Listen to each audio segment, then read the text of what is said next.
I'm often shocked by certain sections of the left believing and or acting as though oppressions that people live with are a distraction from class struggle. If you want to make me bad, that's where there's a place to start. Not only is this inaccurate, but many of these oppressions derive from within the specific needs of the capitalist system itself.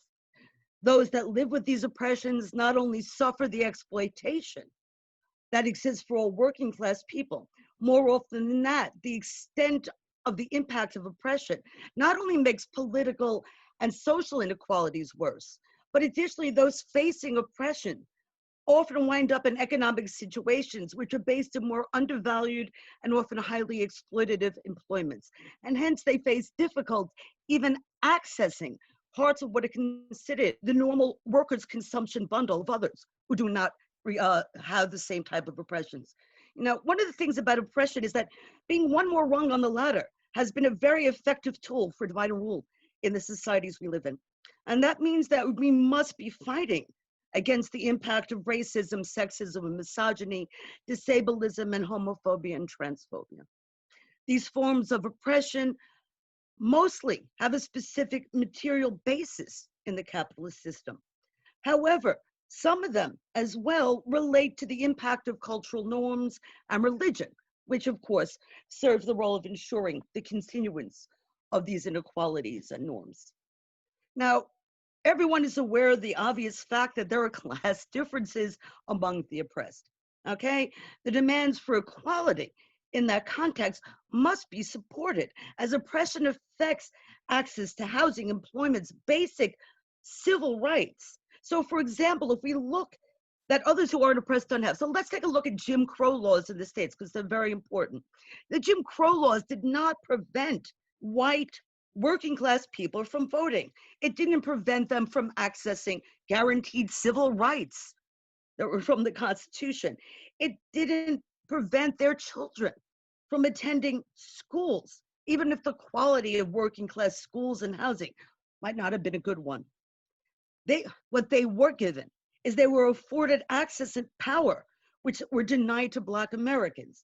Another way, if we can look at this, is another obvious one, where we're looking at the issue of suffrage, by which I'm looking at specifically the extension of the franchise to women and the removal of property qualifications in the franchise. We certainly would support it. So why is this seen as a deviation from the class struggle? Okay, well, there were parts of the women's suffrage movement that ensured the rights for women of property and education first, okay? And then talked about working class women. And in the US, we actually had upper class white women refusing to support the demands of Black Americans for a true extension of the franchise because they had education and they had property, all right? But still, we support the right to vote. And again, one of the most important things is that early in these discussions and debates and struggles, there were people who recognized that the fortunes of Black Americans and women were linked and that they had to support both. Even if we do not think that much can be gained by voting in the context of capitalism due to the limits of the system, okay? To argue that it's unimportant would be, for work for the left would be ultra left. Even if it doesn't destroy the power of the ruling class completely due to the nature of the state, extending the franchise provides a way of enabling participation in the context of bourgeois democracy and also serves the purpose of fighting for reforms which do benefit the working class. And we can do class politics, even if limited. So this provides us for the possibility of the advocacy of transitional demands. And moreover, as a result of the nature of the state, it also demonstrates the limits of what can be gained. So we need to recognize that there are class differences, and we need to stand in solidarity with those facing oppression. Does the fact that there are class differences mean we won't support reform? I hope not. No. What it means is that we need to be fighting for the demands of working class people in the context of these bourgeois reform movements. Since we recognize that oppression has such a significant impact on those that are oppressed, We must also support the autonomous organization of the oppressed, as well as incorporating the struggles against oppression as an essential part of our solidarity. To not do so means the abandonment of solidarity within the working class and between working class people and those facing oppression. Okay? Now, I want to start the discussion addressing the material foundations of oppression and how it amplifies the political, social, and economic inequalities that already exist in the capitalist system. Okay, so quickly, what are the reasons for racism? Well, this relates to the justifications of slavery and colonialism, okay, and how it has impacted and still impacts the lives of Black people. If the role of working class people under capitalism is their contribution of their labor power, how does that impact people, women? How does that impact people with impairments? I'm going to begin by discussing disableism and the oppression of those with impairments. You know, when I was helping Bob Finley edit his book, More Than a Left Foot, he referred to the shift in the medicalization of disableism and put in the context of the need for workers in the system. Now, when I read this, I suddenly realized that the context of Jeremy Bentham's discussion of the poor law, which I had read many, many times. You know, I'm a historian of economic thought, an economic historian. I've done a lot of research on the rights of the poor. Now, specifically what I was examining, and this is why it's relevant, is the shift from the guaranteed entitlement of the 1795 to 7 Poor Law Amendments, which I'm going to call Pitt's Law, to the eligibility demand of the 1834 reform. Now, Bentham's opposition to Pitt's reforms formed the basis of the transformation in the rights of the poor. It represented a shift away from recognizing that the capitalist economic system was responsible for poverty, okay? And towards blaming poverty on the poor themselves. And this is something that Malthus excelled in very well. Bentham's thesis was predicated on the argument that the role of workers in the capitalist economic system was to work. That was their contribution, okay? And his concern with the 1795-7 reform was that it actually provided relief for the able-bodied. And it actually would ensure that those that were able-bodied would be able to get relief. And that is something that went completely against the grain of what he believed that the role of workers was, which was to provide their labor, okay? Now, he argued that something like the cow money clause, which provided a cow for people who still had access to the commons, would actually provide wealth, and hence that people wouldn't have to work.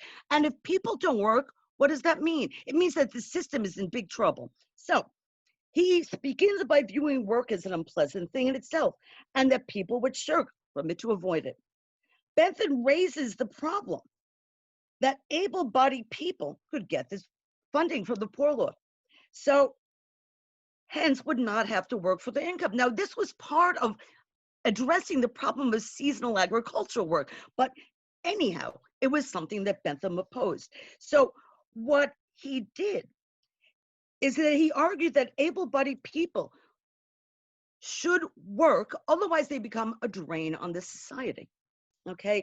So what he does in this context is discuss the creation of modern workhouses, and that if people don't work, they would be put in the workhouses and be forced to work. Now we get to a problem.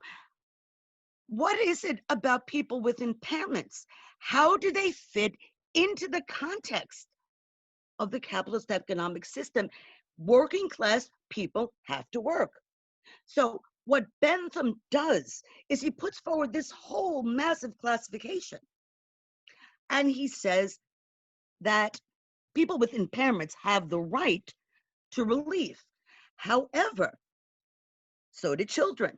And what he then goes on, after putting up this whole list of things of able-bodied people have to work, all right, and that people with impairments and children are eligible for relief, because note the shift to entitlement and eligibility towards eligibility, now what would happen is that the state would provide for people with impairments and children. But then if you look at the rest of his discussion there, what is the first thing he does? He actually goes in his conclusions and said, well, children can't be put to work in workhouses. He then concludes that even if a man is missing both arms and both legs, they can be managers in workhouses if they're of sound mind. Okay, so we're looking at a transformation that I hadn't even realized what was going on. And it was only by reading Bob's book that I was able to put this together. And I said, oh my God, this is the first instance that we see in people with impairments being called burdens on the state. And this is essential because it hasn't changed at all. All eligibility-based models of social policy have tried to address this problem. Under universal credit, people have to prove that they're disabled enough in order to be eligible for benefit, rather than be forced to work. This ideology was not only the formation of the 1834 Poor Law Amendment, okay, which separated men, women, and children and families and everything, and stuck them into workhouses. It is part and parcel of the modern universal credit that we are seeing today. I want to shift the discussion now to women's oppression. What's the issue here? Okay, if we are members of the working class, they need our labor in the system. So women face exploitation just like men.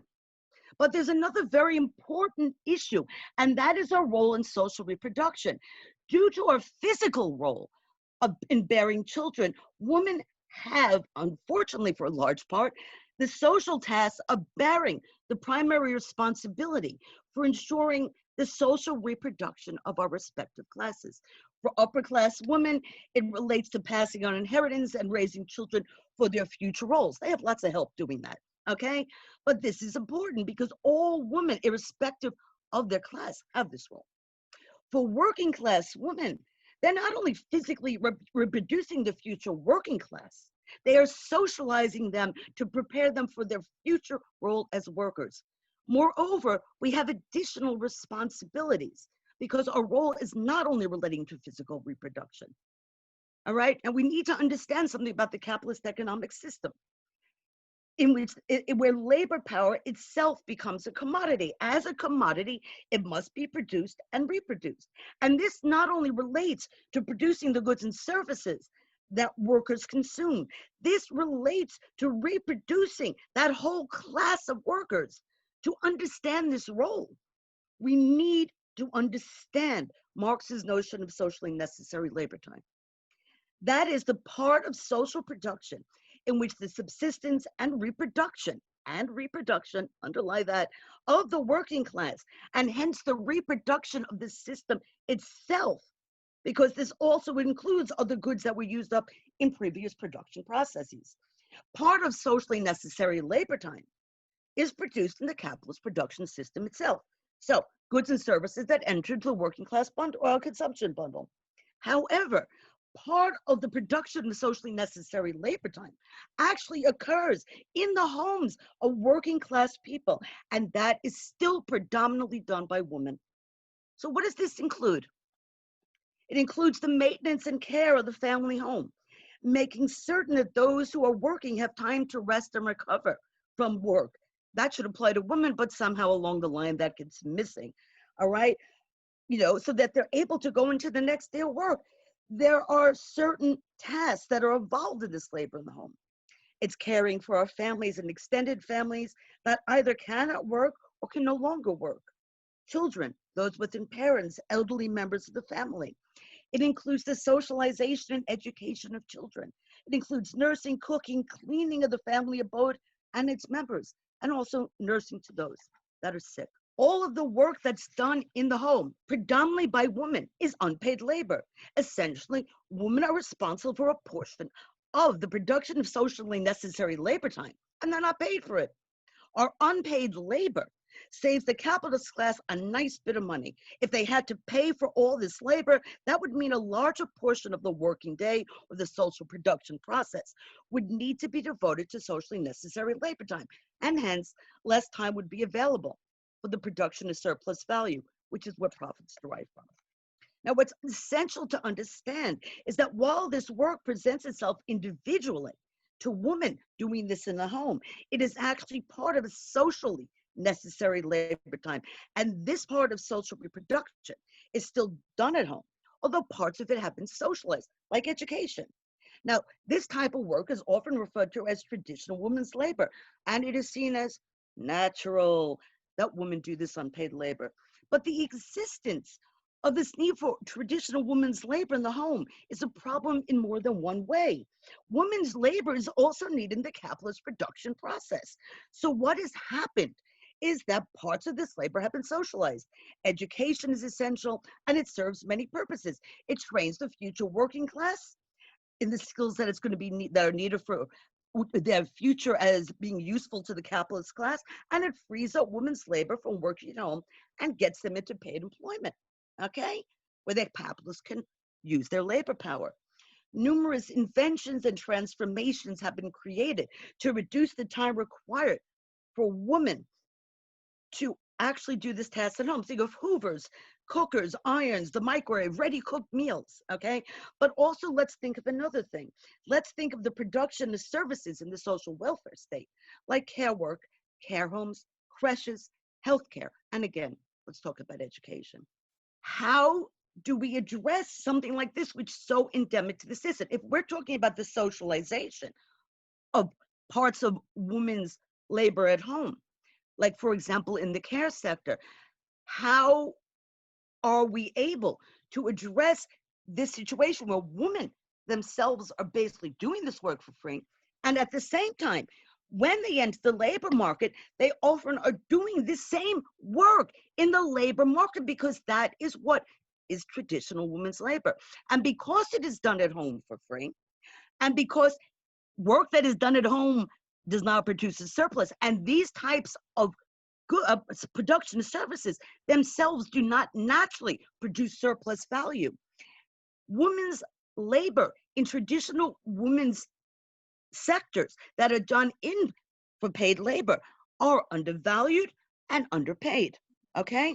And I'm going to just say that one of the problems that we have is that how is it that something like hair work, which is so important, is not treated as such? Now, something happened very interesting during the pandemic. Suddenly, everybody realized how important traditional women's labor was. It was shocking. My God, this is something that is essential. Care work, working as nurses, working in retail, for example, in supermarkets, cleaning, domestic work, all of this suddenly became key work. So rather than being unskilled, what this work is contains a multitude of skills and talents. And this is something that became extremely clear during the pandemic. And what has happened is that we are in a situation where finally the work that we do is recognized as something that is essential. So how can women deal with this? How can we as a society address this type of work? How is that women still remain doing unpaid labor in the home while also facing exploitation in the workforce? One of the biggest problems that we have about our work in the home is that it actually forces us into part-time work because we're still doing that work at home. Many women work many part-time jobs. And since it's underpaid and our incomes are lower, we're far more dependent on benefit. On top of that, our pensions will be lower because our work is less continuous. Our incomes are lower. And what does that mean? We live longer and we will live longer in poverty. And this is something that we need to address. Okay? So, how do we deal with this? Can we call for socialization? Should women in the home be paid money? Should we follow the model of people who are allowed carers benefit at home so that people who are doing this work be paid their full wages? How do we talk about this? How can we socialize something that is perceived as an individual act in the home and make sure the society is responsible for the fact that it is actually a social action?